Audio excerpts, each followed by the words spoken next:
नमस्कार दोस्तों, मैं आज आपको एक ऐसी कहानी बताने वाला हूँ जिससे हम सभी को एक सीख लेनी चाहिए। तो आइए उस कहानी को शुरू करते हैं, जिसका शीर्षक है मेहनत का फल। एक गांव में दो मित्र नकुल और सोहन रहते थे।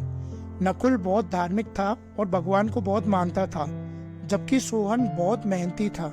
एक बार दोनों ने मिलकर 1 बीघा जमीन खरीदी, जिससे वे बहुत फसल उगाकर अपना घर बनाना चाहते थे। सोहन तो खेत में बहुत मेहनत करता, लेकिन नकुल कुछ काम नहीं करता, बल्कि मंदिर में जाकर भगवान से अच्छी फसल के लिए प्रार्थना करता था। इसी तरह समय बीतता गया। कुछ समय बाद खेत की फसल पककर तैयार भी हो गई, जिसको दोनों ने बाजार ले जाकर बेच दिया और उनको अच्छा खासा पैसा मिला। घर आकर सोहन ने नकुल को कहा कि इस धन का ज्यादा हिस्सा मुझे मिलेगा, क्योंकि मैंने खेत में ज्यादा मेहनत की है। यह बात सुनकर नकुल बोला, नहीं, धन का तुमसे ज्यादा हिस्सा मुझे मिलना चाहिए, क्योंकि मैंने भगवान से इसकी प्रार्थना की, तभी हमको अच्छी फसल मिली। भगवान के बिना कुछ संभव नहीं है। जब वह दोनों इस बात को आपस में नहीं सुलझा सके, तो धन के बंटवारे के लिए दोनों गांव के मुखिया के पास पहुंचे।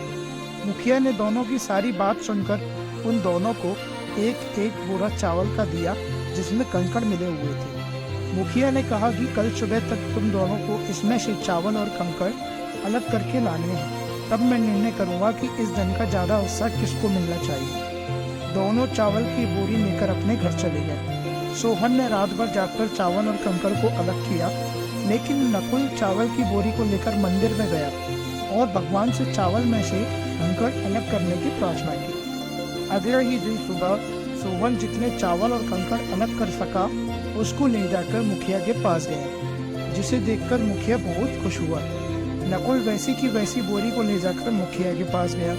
मुखिया ने नकुल को कहा कि दिखाओ तुमने कितने चावल साफ किए हैं। नकुल ने कहा कि मुझे भगवान पर पूरा भरोसा है, सारे चावल साफ हो गए होंगे। जब बोरी को खोला गया तो चावल और कंकड़ वैसे के वैसे ही थे।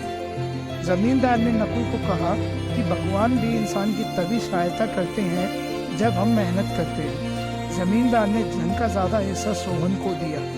इसके बाद नकुल भी सोहन की तरह खेत में मेहनत करने लगा और अब की बार उसकी फसल पहले से भी अच्छी हुई।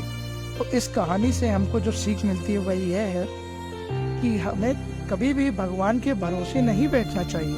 हमें सफलता प्राप्त करनी है तो हमें परस्पर मेहनत करनी ही चाहिए।